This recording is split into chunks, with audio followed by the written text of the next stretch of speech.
Hi guys! So dahil sa wala namang pasok bukas at kami nagpupuyat ngayon at nanonood kami ng Korean drama. Actually may iba-iba kaming ginagawa. Ako, personally nanonood ako ng Korean drama. Ito, luma na siya, Bride of a Water God. And then habang manonood, kakain kami ng mac and cheese and baked macaroni ng Lucky Me.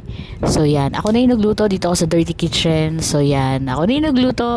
Yan na, napakadali lang siya kasi meron siyang pakukulaan mo lang yung mga noodles niya. And then, after 3 minutes, i-drain mo. And then, iaano mo yung mga seasoning niya. So, yan, dinadrain ko na. And then, after that, lalagay ko na yung mga seasoning niya. And then, napos na. Ganun lang siya kadali.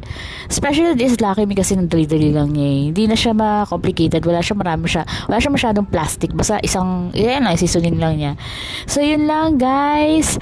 Kung meron kayong suggestion, comment nyo below. Follow me, share my video. And guys, pwede na ako makatanggap ng star. So, happy meeting.